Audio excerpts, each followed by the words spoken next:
The doctor said I had 3 months to live. So my daughter started planning my funeral early. She cried, then began asking about my insurance and my house. But when my health returned, I planned to surprise her. Instead, she surprised me with my own obituary in the morning paper. The guests gathered, the church filled, and there she stood pretending to mourn until I walked in alive. Her face drained of color as I whispered, "Miss me?" The real twist? The detective beside me came with handcuffs for her. My name is Martha Collins, and I am 75 years old. At least I was, until the day my doctor told me I wouldn't live to see another spring. It was a Thursday morning in late April, the kind of day that looks gentle but feels cruel. The sunlight poured through the blinds in sharp golden slashes, and I sat across from Dr. Leary as he shifted nervously in his chair. His office smelled faintly of coffee and antiseptic, the scent of bad news. "Martha," he said softly, eyes lowering to the paper in his hands, "I'm afraid the test results show stage 4 pancreatic cancer. It's aggressive. You may have 3 months, maybe less." I didn't cry. I didn't scream. After 75 years of life, of burying parents, of holding my husband's hand as he took his last breath, death didn't scare me anymore. What scared me was leaving her. My daughter Emily. My only child. She was 45, beautiful and sharp as glass, the kind of woman who could charm a banker, terrify a waiter, and smile her way through both. She had always been my pride and my pain in equal measure. When I told her the news, she burst into tears so violently that I almost comforted her instead of myself. She threw her arms around me, sobbing into my shoulder. "Mom, no please. You're going to be fine. We'll fight this together. I'll take care of everything, I promise." And I believed her. For the next few weeks she was everywhere. She brought me soup, flowers, soft blankets. She made doctor's appointments, handled my mail, even started cleaning my house. I remember watching her dust the framed photo of her father, my late husband George, and feeling so grateful. She even brought me documents to sign. "Just in case, Mom," she said gently. "It's standard stuff, medical forms, consent papers, and the insurance info. You know how hospitals are." I didn't think twice. My vision was blurry that day from medication, and my hand shook as I scrawled my signature across the papers. Emily kissed my forehead, whispering, "You're so brave, Mom." For a while I believed I was dying in peace. Then one morning something changed. I woke up feeling better. Not cured but stronger. The pain that had gripped my sides for weeks was suddenly dull, almost gone. I called Dr. Leary for a follow-up. He sounded surprised but agreed to see me. After another round of tests, he walked into the exam room with a look that could only be described as disbelief. "Martha," he said, "I don't know how to explain this, but your scans are clear. The tumor's gone." "Gone?" I repeated. He nodded, speechless. "It's a medical miracle. I've never seen anything like it." When I left his office that day, I couldn't stop smiling. I thought of Emily, how happy she'd be. I wanted to tell her right away, to see her face light up with relief.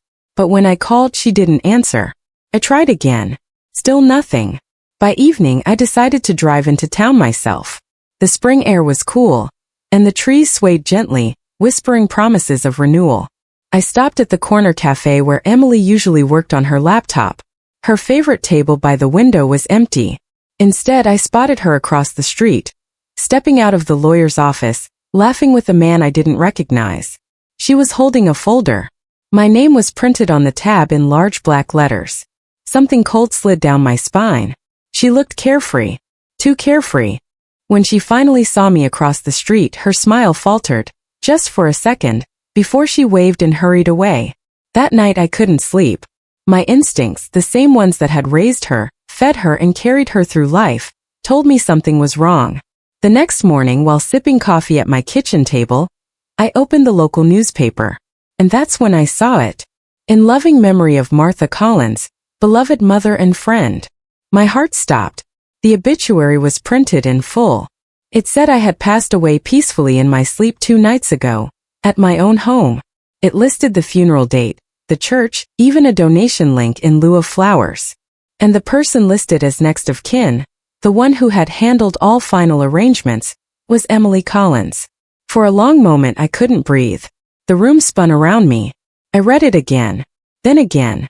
It was there, black and white, permanent. My daughter had declared me dead. When I first saw my own name printed in that obituary, I thought it had to be a cruel mistake. A printing error. Maybe someone with the same name. Another Martha Collins. But as I read the details again, the truth sliced through my denial like a knife through paper. There was no mistake. The address was mine. The family name was mine. The beloved daughter, Emily Collins, was mine.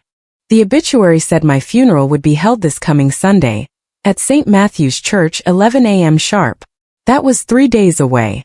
I sat there for a long time, the newspaper trembling in my hands. The room around me blurred and twisted. I could almost hear George's voice in my head, calm, steady, protective. Don't panic, sweetheart. Think. And I did. Emily had access to everything. My ID, my medical records, my insurance papers, even my bank accounts. She'd been handling everything since I got sick. She must have used those documents, the ones I had signed, to stage my death legally. But why? The answer came as quickly as the question: money. The life insurance. The house.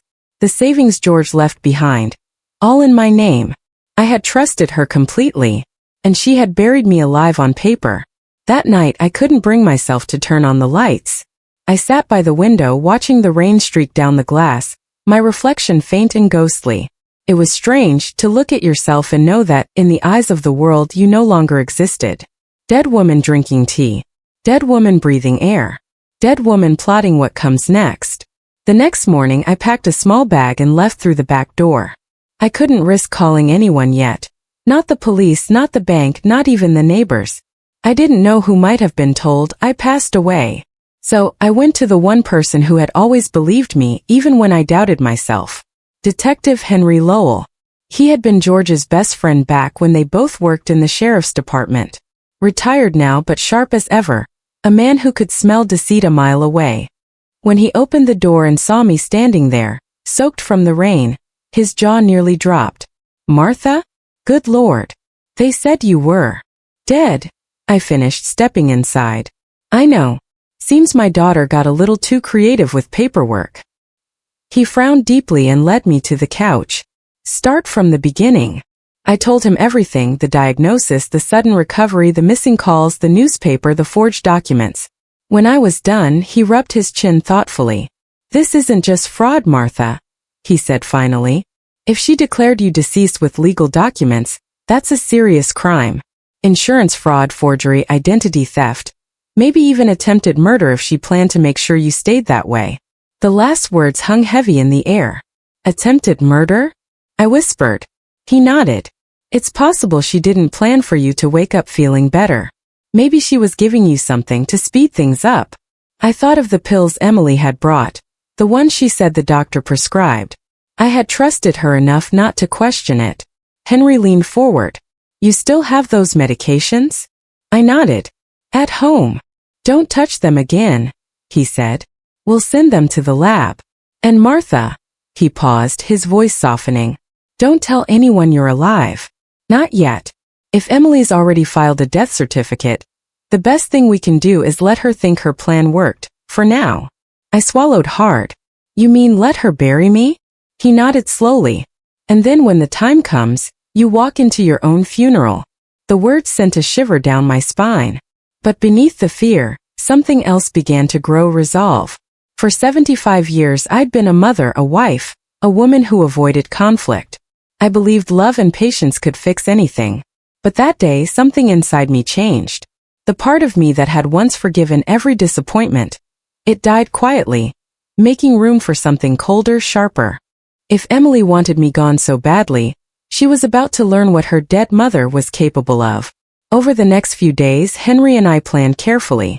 He pulled strings with an old friend in the county clerk's office to confirm the death certificate. Sure enough, it existed. Signed, sealed, and approved. The signature at the bottom wasn't mine, but a near-perfect forgery. Emily had even listed cause of death as complications from cancer. She'd thought of everything. Henry arranged for surveillance at the church and a few officers to stay undercover during the funeral. If she's already collected or is about to collect any life insurance money, we'll catch her in the act, he said. But for me it wasn't just about the law. It was personal. I wanted to see her face when she realized her scheme had failed. I wanted to see the moment her confidence shattered. The night before the funeral, I returned home quietly. The lights were off. The air inside was stale, as though no one had lived there in days. On the dining table sat a vase of dying roses and an envelope, addressed to the estate of Martha Collins. My estate. My name stripped of life turned into property. I walked through the rooms in silence. Every corner held memories of laughter, birthdays, George's humming while fixing the old clock. And now the same walls bore witness to betrayal. In the corner of the living room sat a framed photo. Emily at age 6, missing her front teeth, hugging a puppy I'd given her for Christmas. I lifted it, tracing the outline of her smile with my finger. "Why, Emily?" I whispered. Why wasn't I enough? Tears blurred my vision, but I let them fall. Grief for the daughter I thought I had, not the woman she'd become. Upstairs, I found the medication bottles. Henry's warning echoed in my mind. I packed them carefully in a plastic bag and slipped them into my purse for the lab. Before leaving, I stood at the mirror one last time. The reflection that stared back at me wasn't the frail, dying woman from weeks ago.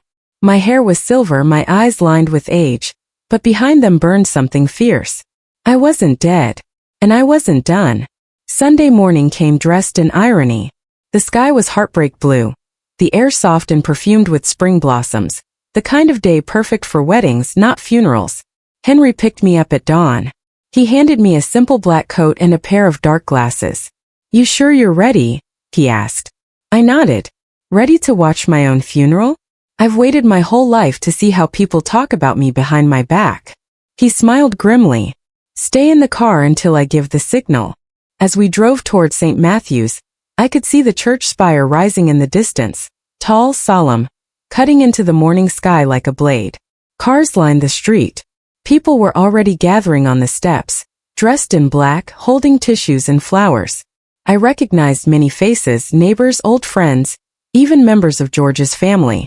Some I hadn't seen in years. It was surreal, watching them arrive to mourn me while I sat just meters away. Then through the window I saw her. Emily. She was radiant in her grief, a black dress perfectly tailored, hair pinned neatly, eyes artfully red as though she'd cried just enough to be convincing. She greeted guests with tragic grace, her voice low and trembling. "She was such a good mother," she said to Mrs. Parker, our old neighbor. "I don't know how I'll go on without her." I almost laughed. Henry's voice snapped me back. "You'll go in when I signal," he murmured, eyes on the rearview mirror. "We'll let her start the service. When she gives her little speech, that's your cue." My hands clenched in my lap. I could feel my heart hammering. "Henry," I whispered. "What if she really wanted me dead? What if?" He put a steady hand on mine. "Then she'll get exactly what she deserves." The church bells began to toll. 1, 2, 3. And that was when it hit me. I was about to walk into a room full of people who believed I was gone. They'd cry, they'd remember, they'd say goodbye. And then I'd rise from the ashes right in front of them. The ultimate resurrection. Henry gave me a small nod. "Showtime." I took a deep breath, opened the car door and stepped out. The air was cool and sharp, like the edge of truth itself. I walked slowly toward the heavy wooden doors of the church, my heels clicking against the stone path. Inside, the music swelled, Amazing Grace. Fitting. And as I placed my hand on the door handle, I whispered to myself, "Time to meet the living." When you've been declared dead, the world moves on without hesitation. Banks close your accounts. Doctors archive your files. Even the government erases your name as if you were never born. But the most painful erasure is the one in your own home. The way your family adjusts their smiles as if you were just a photograph that fell from the frame. I spent the first few days after the funeral hiding in the small room above an old friend's flower shop. Carol, the friend, had attended my funeral. When I revealed myself, she screamed so loudly the vase shattered on the counter. But once I explained everything, she just kept shaking her head. "Martha," she whispered. "What kind of daughter does this?" The kind that's smiling on TV, I thought bitterly, as I watched the local news that night. There she was, my daughter Lily, dressed in black, her makeup perfectly smudged for sympathy. "I'm heartbroken," she told the camera, her voice trembling just enough to sound real. She was my best friend, my whole world. The anchor mentioned how I had left behind a generous life insurance payout, and that her daughter has been remarkably strong through this tragedy. I laughed, though it sounded more like a cough. Strong? No. Calculating. Cold. Predatory. I paused the screen when they showed her outside my house, standing on the porch with her hand on the doorknob. She was giving a tour to a real estate agent. That's when it stopped being heartbreak. That's when it became war. I spent the next week planning. Carol wanted me to go to the police immediately, but I knew how that would go. I had no idea Lily had reported mine destroyed in a fire. My death certificate was officially filed. My will had been executed. To the world, I didn't exist. To prove I was alive, I'd need evidence, documents, witnesses, and a confession. And I knew exactly where to start: the house. I waited until the middle of the night when the neighborhood slept. Carol drove me there in her old pickup, parking a few streets away. The house stood in darkness, except for one light flickering in Lily's bedroom window. I used to leave that same lamp on when she had nightmares as a child. Now it just glowed like a beacon of betrayal. The gate creaked as I opened it. The roses I had planted were dying, untended. The wind carried the faint smell of something rotten. The garbage Lily never bothered to take out. My steps were slow, careful. I still had my spare key, but when I reached the front door, I saw it had been replaced. Of course she'd changed the locks. I picked up the pen next to the papers, gold engraved with her initials. LW, I smiled coldly. Not for long. Then I heard it. Footsteps upstairs. Slow. Steady. Coming toward the landing. I froze behind the dining room wall. My breath hitched. The footsteps paused, then turned back toward the bedroom. She wasn't alone. A man's voice murmured something I couldn't catch. I edged closer to the staircase, peeking just enough to see their shadows moving on the wall, her silhouette and a taller one beside it. Laughter followed. Hers. I bit down on my lip hard enough to taste blood. My daughter, giggling in my home while I, her mother, stood below like a ghost. Then her voice floated down the stairs. Once it's sold, we'll disappear. She'll be gone for good. No one's going to question a dead woman's signature. The man laughed again, deeper this time. And the money? She replied easily. In the Cayman account. By next week we're rich.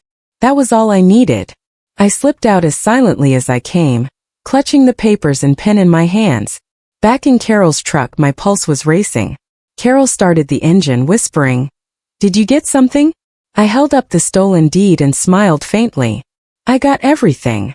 The next morning I went to the detective. His name was Detective Raymond Holt, an old friend of my late husband. When I walked into his office, his coffee cup nearly fell from his hand. "Martha? Jesus Christ, you're supposed to be dead." "Not yet," I said softly. "But if my daughter has her way, I will be." He listened to every detail, his brow tightening as I spoke. When I showed him the papers and the recording I'd made on my phone of her voice, he nodded slowly. "It's enough to start. But you'll need to be careful. If she finds out you're alive, she might do something worse." "Worse than declaring her mother dead?" I asked. He didn't answer. We agreed to build the case quietly, follow the money, trace the forgery, collect witnesses who could identify me as the real Martha. But the detective had one request. "Don't go near her again. Let us handle it." Promised. And then broke that promise 2 days later. Because some things a mother has to face herself. Lily's favorite cafe sat downtown. A cozy little place she used to take me on my birthdays. That morning I waited there, disguised under a wig and dark glasses. My heart pounded so hard I thought the table might shake. When she walked in, I almost didn't recognize her. The grief mask was gone. She was radiant, confident, wearing expensive clothes and a smile that didn't reach her eyes. She ordered her drink, chatting on her phone. I listened. "Yeah, Mom's stuff is all done. It's official now. Just waiting for the funds to clear." "Mom's stuff." I stood, walked slowly to her table and said, "Excuse me, miss, you dropped this." She looked up, and for one glorious second the world stopped. Her face drained of color. Her jaw trembled. Mom." I smiled faintly. "You didn't expect a ghost at breakfast, did you?" She stood so abruptly her chair fell backward. People turned. She stammered, No, you're dead. I leaned in, whispering so only she could hear. You declared me dead, Lily. But I always said I was too stubborn to die easily. Her hands trembled. She dropped her coffee cup. It shattered and hot liquid spread across the floor. As she backed away, I saw it. That flicker of fear I had longed to see since the day I read my own obituary. I straightened, calm and steady. See you soon, darling, I said softly and walked out into the sunlight. Because the next time she saw me, she'd be facing the detective too. And that meeting would be her reckoning. It's funny how the living can haunt the guilty more than the dead ever could. After that cafe encounter, Lily became a nervous wreck. I knew it because Detective Holt's men were watching her, following her every move, tracking her phone calls, noting her sudden paranoia. The woman who had stood so confidently on my porch days ago now triple-checked her locks, drew her curtains tight, and started making panicked calls to her lover, the same man whose voice I'd heard that night. His name was Ryan Davis, a real estate agent she'd been sleeping with. Together they had forged my signature, faked the death certificate, and transferred my assets. Now the cracks were showing. When Holt called me that week, his tone carried the sharp edge of progress. We've got them cornered, Martha. She moved the insurance payout into a Cayman account, but she didn't cover her trail well. We can trace it, but we need her confession, her words on tape. I felt the ache of betrayal twist inside me again. You mean you need me to bait her? You're the only one she'll talk to. I thought of that morning in the cafe, the way her face had turned white, the fear in her eyes. Yes, I could use that fear. I owed it to myself to face her again one last time. We arranged the meeting 3 nights later. Holt's team planted discreet cameras inside Carol's flower shop, which we staged to look like a quiet place for mother and daughter reconciliation. I sat in the back room surrounded by the scent of lilies and roses. The irony was not lost on me. It smelled exactly like the church during my funeral. When the bell over the door rang, I froze. Lily entered slowly, her hair tied back, sunglasses hiding her eyes. She looked smaller somehow, fragile. But I knew that wasn't guilt. It was calculation. Mom. Her voice trembled. They said you wanted to see me. I smiled faintly. You mean you didn't expect the dead to call? She didn't smile. She stayed near the door, her hand clutched around her purse like a weapon. I don't know what's happening, she whispered. They said you were dead, I finished for her. Yes, I read about it. Nice obituary, by the way. You always were good with words. Her throat bobbed. Mom, please. I can explain. I folded my hands. Go ahead. Her lips trembled, but I saw it. The faint roll of her eyes downward as if calculating how to lie. Some things never change. It wasn't me, she said. Ryan did everything. I didn't even know. I cut her off. Stop. My voice echoed through the quiet shop. I have your voice on tape, Lily. I heard you planning to sell my house. I know about the fake will. And the money. She blinked. You recorded me? Of course I did. The silence stretched. The flowers around us swayed slightly from the hum of the air conditioner. Then something in her expression changed, a flicker of defiance returning. You were supposed to die, Mom, she hissed suddenly. You were dying. You said yourself the doctor gave you 3 months. I just planned ahead. The air left my lungs. For a moment I couldn't speak. Planned ahead. She nodded, tears glistening now, but they weren't real tears. I'd raised her. I knew the difference. I did what I had to do. You were always controlling, always telling me what to do, what not to buy, who to marry, how to live. I wanted freedom, Mom. That house, that money, it was my chance. I stared at her in disbelief. The little girl I had once tucked into bed was gone. All that remained was greed wrapped in self-pity. And so you buried me alive, I whispered. She swallowed hard. You weren't supposed to come back. That sentence chilled the room. Then the door creaked, and Detective Holt stepped in. 2 officers followed. Lily gasped, spinning toward them. What is this? This, Holt said evenly, is a confession. Thank you for making our job easier. Lily's gaze darted back to me, fury replacing fear. You set me up. No, I said quietly. You did. When the officers moved to cuff her, she screamed. You can't do this. She's dead. She's not even supposed to exist. Holt turned to me. Alive and well, Ms. Martha Williams. The living proof. The arrest made local headlines the next day. Woman fakes mother's death for insurance. Arrested after mother reappears alive. The story spread like wildfire. Neighbors I hadn't spoken to in years knocked on Carol's door just to see me. Some cried. Some just stared, unsure whether to hug me or cross themselves. But there was one thing they all said. You're so strong, Martha. They didn't understand. I wasn't strong. I was hollow. Because every time I closed my eyes I didn't see the handcuffs. I saw the little girl who used to fall asleep on my shoulder, the one who called me her hero.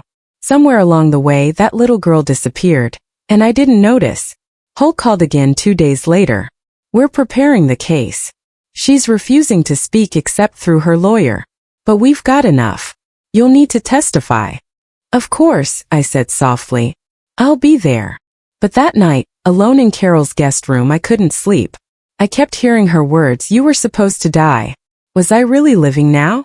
Or just surviving to watch my own child be destroyed? I didn't have the answer yet. But I knew this, justice wasn't enough. I needed closure. And that would come only when I looked her in the eyes again, one last time in court, and told the world what she'd done. 2 weeks later the courtroom was packed. Reporters filled every bench, microphones flashing. I sat in the front row beside Holt, hands trembling. When they brought Lily in she looked different. The arrogance was gone. Her hair was tied up roughly, her eyes dull. She saw me and stopped walking. For a brief second the mask slipped. She looked like a scared little girl again. The judge asked her to plead. Her voice broke. Not guilty. The trial would take weeks, but that moment, that whisper of denial, sealed her fate in my heart. She had chosen lies over redemption. Still, when I was called to the stand I didn't lash out. I didn't cry. I told the truth. Every ugly, painful piece of it. The diagnosis. The forged papers. The fake funeral. The betrayal. And when the prosecutor asked, "What did you feel when you discovered your daughter declared you dead?" I looked at Lily and said, "I felt like the mother I once was had died that day. And what returned was just the ghost she created." The courtroom was silent. Even Lily's lawyer looked away. That night, after my testimony, I went home with Carol. Holt called to say, "You did great, Martha. She's done. It's only a matter of days now." But when I hung up I didn't celebrate. I just sat by the window watching the sunset. Because justice doesn't fix what's broken. Just stops it from breaking more. Still, the reckoning had begun. And the final act, her judgment, was yet to come. The courthouse smelled like dust, sweat, and nerves. A mix I'd grown familiar with over those long, dragging days. Every morning, I'd sit in the same wooden pew, clutching my worn handbag, while reporters whispered my name like it was something fragile. That's Martha Collins, the mother who came back from the dead. Funny, they said it like it was a miracle. But to me it felt more like a curse. I had come back, yes. But the woman I once was, the soft-spoken mother, the forgiving heart, she was buried somewhere inside me, beneath the ashes of betrayal. When Lily was brought in, escorted by 2 deputies, the whispers always grew louder. She looked paler each day, thinner. Her once perfectly styled hair now hung limp around her face. The sparkle she'd worn like armor was gone. But I didn't let that image fool me. I knew the kind of cunning that could hide behind tearful eyes. The prosecutor, Mr. Fennell, began by laying out the evidence. The forged death certificate, the fake will, the bank transfers, the emails to her lover Ryan Davis. Every word felt like a dagger twisted into the remnants of my heart. When they called Ryan to the stand, the courtroom buzzed like a nest of wasps. He looked nervous, young, too young for the kind of sin he'd committed. He glanced at Lily, then at me. For a moment shame flickered across his face. "Mr. Davis," the prosecutor began, "tell the court how this plan began." Ryan swallowed hard. "Lily told me her mother was dying. She said she wanted to take care of things before the end. She said she had power of attorney. And you helped her falsify the documents?" He hesitated. "Yes." "Did she know the documents were fake?" Ryan's voice dropped. "She made me do it. She said it was already too late for her mom, that it didn't matter." I felt my chest tighten. A part of me wanted to stand up and scream, "That's not true. She could have stopped this." But I didn't. The truth was already screaming through every line of that testimony. When it was Lily's turn to speak, she stood slowly, gripping the witness stand with trembling fingers. "I didn't mean for it to go that far," she said. Her voice cracked just enough to sound rehearsed. "I thought she'd want me to have security. I thought she'd be gone soon and I didn't want to lose everything." The judge watched her with an expression that betrayed nothing. "So you forged your mother's death certificate, sold her property and claimed her life insurance, while she was alive?" Lily's lips quivered. "I didn't know she'd live." There it was. The line that silenced everyone. Even the air seemed to stop moving. I could hear the soft click of the stenographer's keys, the faint hum of the ceiling fans, the distant cough from the back row. But inside me there was only one sound. The slow shattering of the last illusion that somewhere, deep inside, my daughter might still love me. The prosecutor spoke calmly, but his words struck like thunder. "You didn't know she'd live. That, Miss Collins, says everything." When court recessed for the day, I stepped outside into the cool afternoon air. The sky above the courthouse was an endless gray, like a bruise that refused to fade. Reporters called my name, microphones flashing. "Martha, how does it feel to face your daughter after what she did? Do you think she deserves forgiveness?" I didn't answer. I just kept walking, my shoes clicking against the marble steps. Forgiveness. Such a heavy word. Once upon a time I'd built my life around it. I forgave George when he missed anniversaries for work. I forgave Lily when she stole money for college parties. But this was something else. This wasn't a mistake. It was a choice. The trial dragged on for another week. Witnesses testified. Documents were shown. The jury's faces hardened more each day. And then, on the 7th day, the defense called me back to the stand. Lily's lawyer, a thin man with nervous eyes, adjusted his glasses and began. "Mrs. Collins, you've been through something extraordinary. But isn't it true that you were very ill when all of this began?" "Yes." "And isn't it possible your daughter acted under the belief that you were truly dying?" I stared at him, then at Lily. Her eyes darted away. "Possible," I said softly. "Maybe.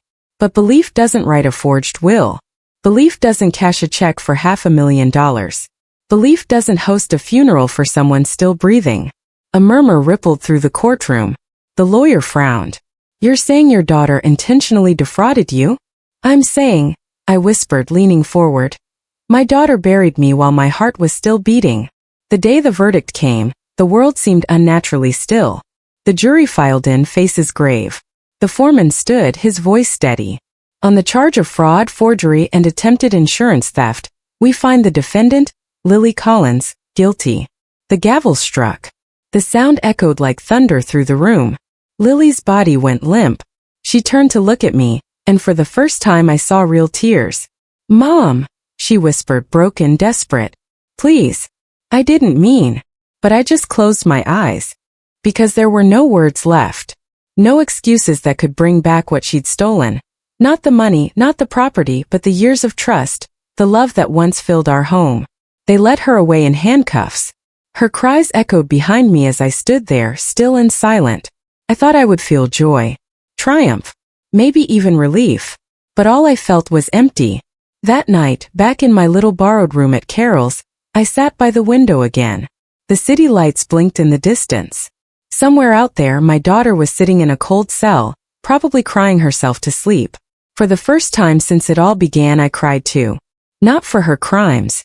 Not for justice. But for the small child I once held in my arms, the one who used to say, "Mommy, I'll never let you be alone." Life has a cruel sense of irony. I had raised her to survive. And in doing so, I taught her to destroy. Still, something inside me shifted that night. A faint glimmer of peace. Maybe justice wasn't the end of the story.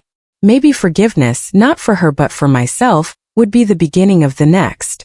The newspapers would later call me the mother who rose from her own grave. But that's not how I saw it. I didn't rise.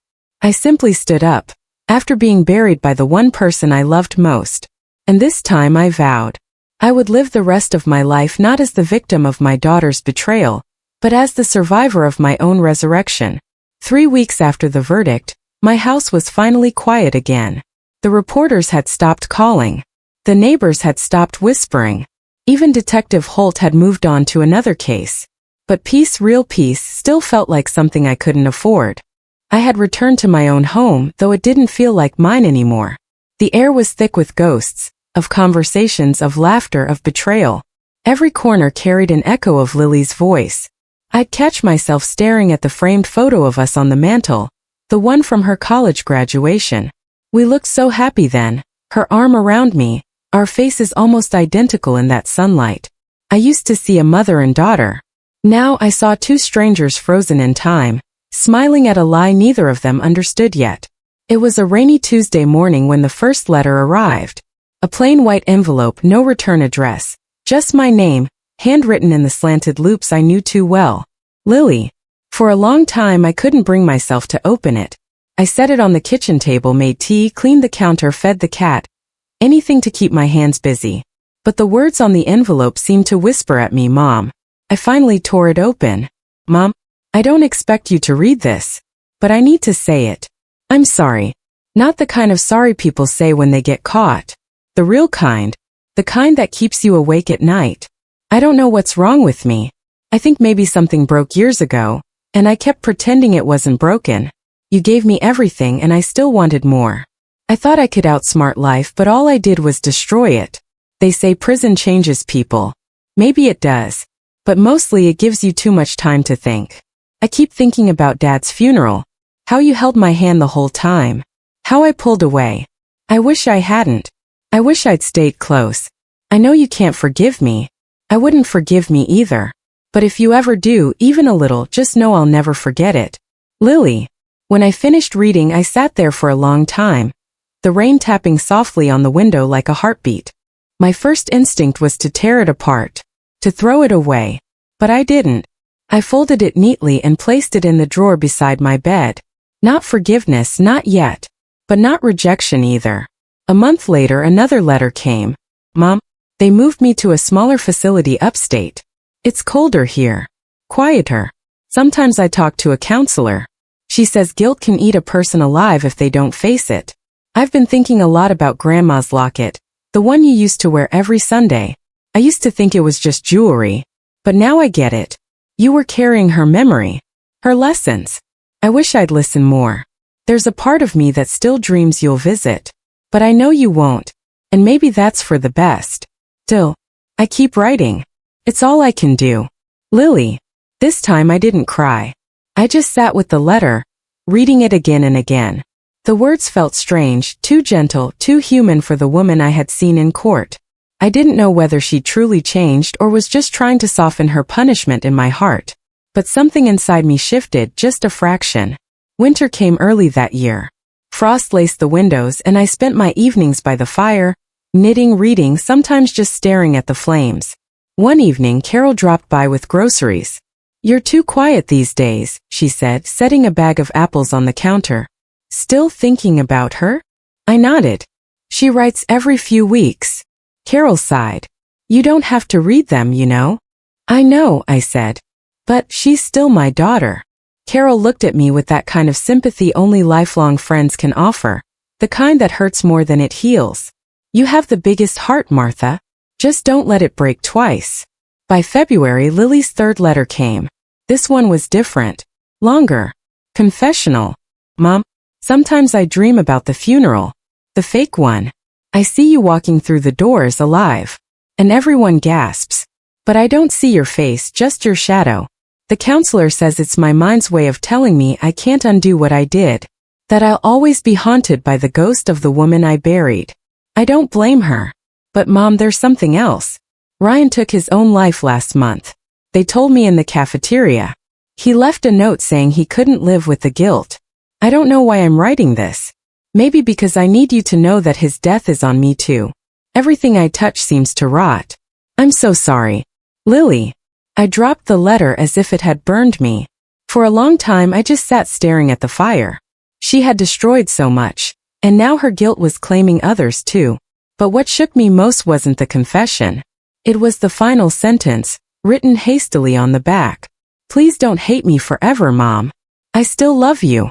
That night I dreamed of her, little Lily barefoot in the garden, running through the sprinklers. I could still hear her laughter.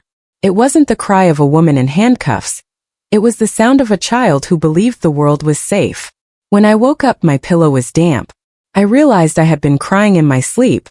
I sat by the window and whispered into the dawn, "I don't hate you, Lily. But I can't love you the same way either." It wasn't forgiveness. Not yet. But it was something close, something that felt like laying a flower on a grave. Spring came again. A full year since my death. The papers had stopped mentioning me and the world had moved on. But the letters still came. Fewer now. Shorter. Each one a small piece of remorse sealed in an envelope. The last one came on the anniversary of George's passing. "Mom, I've been granted parole next year if I keep good behavior. The counselor says I should write a letter of gratitude to thank the people who changed my life. I don't know if you changed me or if losing you did. Maybe both. But I want to thank you anyway for still being here even if from afar. If I ever get out, I won't come find you. Promise. You deserve peace. Lily." I folded that letter carefully, just like the others, and placed it in the same drawer. Then I stood by the window looking at the world blooming again. Green, alive, forgiving itself. Maybe in time I would too. That night I took out a pen and a small sheet of paper. My hand trembled as I wrote, "Lily, I don't know what forgiveness looks like anymore. But I know this: hatred has kept me company long enough. I don't forgive you. But I'm done carrying the weight of what you did. Take care of yourself. Be better. Mom." I sealed the envelope and mailed it the next morning. When I walked out into the sunlight, for the first time in a long while, the air didn't feel heavy. Felt like freedom. It was a clear April morning when the phone rang. The kind of morning that feels calm before something heavy. I was pruning the roses in the front yard when I heard it. The sound cut through the silence like a blade. When I answered, the voice on the other end was formal but cautious. "Mrs. Walker? This is Officer Ramirez from the State Correctional Department. I'm calling to inform you that your daughter Lily Walker has been granted parole. She's scheduled for release in 3 weeks." I didn't say a word. My heart was pounding but my voice came out steady, too steady. "Thank you for letting me know." When the call ended, I just stood there, still holding the pruning shears. The roses glowed red in the sunlight, alive, vibrant, and cruelly beautiful. I stared at them for so long that my vision blurred. Lily was coming back. Not in my dreams. Not in my letters. In flesh and blood. For days I couldn't sleep. Every time I closed my eyes, I saw her face. Not the child I raised, but the woman who tried to bury me alive. What did she want now? Forgiveness? Shelter? Closure? Carol came over that weekend and noticed the dark circles under my eyes. "You look haunted," she said, setting down a pot of soup. "What's wrong now?" I told her. Her expression turned grave. "She's getting out? Martha, you can't let her near you. Promise me." I nodded, but even as I said it, I wasn't sure I meant it. Because the truth is, despite everything, despite the rage and the betrayal, there was still a piece of me that wanted to see her. Not to forgive, but to understand. 3 weeks later, a letter arrived. It wasn't from the prison this time. It was postmarked from a halfway house 2 towns over. "Mom, they let me out. I'm working in a thrift store now. It's not glamorous, but it's honest. I don't expect you to see me. I just want you to know that I'm okay. And that I haven't forgotten what I did. There's something else I need to tell you. When I was inside, I found a program for women who'd lost everything. I've been helping some of them learn to read, to write letters, to speak again. For the first time in my life, I feel like I'm giving instead of taking. I'm not asking for anything, Mom. Just, if you could look up one night and think of me without hate, that would be enough. Lily." I read it 3 times, then folded it slowly. I didn't know whether to cry or smile. It felt like the daughter I lost was speaking from somewhere far away. Not heaven, not hell, just the quiet middle ground where broken people learn to breathe again. A few days later, I drove to town. I told myself it was to buy groceries, but my heart knew better. The thrift store sat on a quiet corner. Through the window, I saw her. Lily. Her hair shorter now, her face pale but calm. She was sorting a box of clothes, speaking softly to an older woman beside her. There was no arrogance in her posture, no manipulation in her gestures, just tired humility. For a long time I stood there watching, a mother hiding in plain sight. When she laughed softly at something her coworker said, I felt something break open inside me. It wasn't forgiveness. It wasn't love. It was relief. Relief that she was alive. That maybe somehow she had learned. I left without going inside. That night I took out the letters, all of them. I read them one by one until the sun began to rise. And then for the first time I whispered to the empty room, I forgive you, Lily. But I'll never forget. The words didn't hurt as much as I thought they would. They felt light. A week later another envelope came. No letter this time, just a small folded note. Mom, I saw you today. You didn't come in, but I know it was you. I'm glad you're okay. Thank you for not hating me forever. Lily. My breath caught. She had seen me, and yet she didn't chase, didn't call, didn't ask for more. She simply accepted. That, more than anything, told me she had changed. Months passed. I planted a new garden in the back, hydrangeas, lilies, and roses. Each flower felt like a story, a piece of something reclaimed. Sometimes when I stood by the window in the golden dusk, I'd imagine Lily walking somewhere far away, carrying her own scars, her own lessons. And in a strange bittersweet way I was proud. Because in the end justice had been served, not by the court but by life itself. Her punishment wasn't the prison. It was the weight of knowing what she'd done. And my peace wasn't revenge, it was release. One summer evening I sat on my porch with a glass of tea, watching the fireflies blink against the twilight. For the first time in years I felt truly calm. The house was mine again, not just by deed but by spirit. And as the wind rustled through the trees, I whispered into the dark, we both found our sentences, Lily. And now we're both free. The stars were quiet, but I swear, I could almost hear her voice in the breeze. 10 years have passed. Sometimes I still wake up in the middle of the night and forget that I'm 79. I reach for the other side of the bed, expecting Robert's warmth or Lily's laughter from down the hall. But all I find is the quiet rhythm of my own breath. Time is strange like that. It steals the noise but leaves the echoes. The house has changed. The walls are softer in color, the furniture newer, but the air, the soul of it remains the same. It's the house that survived everything. Death, betrayal, lies, and redemption. It's the house that saw me buried in grief and watched me rise again. I sit in the kitchen most mornings, right by the window where the light hits the floor like liquid gold. I make my coffee in the same mug Robert gave me 40 years ago. The one that says, best mom in the world. The handle is chipped now, but it's still strong. Like me. Every Sunday, Carol visits with her grandkids. They fill the rooms with noise and laughter, and for a few hours I forget the years. I bake pies, tell stories, and sometimes the youngest one, Emma, asks, Grandma, who's the lady in the picture by the fireplace? It's a photo of Lily, from her college graduation. The sun had been shining behind her that day, making her hair glow like fire. I smile softly every time Emma asks. That's my daughter, I say. She's a very strong woman. Emma usually nods, satisfied, and goes back to her toys. But when she's not looking, I trace Lily's face in the frame. My fingers linger there, not in pain anymore, but in something gentler.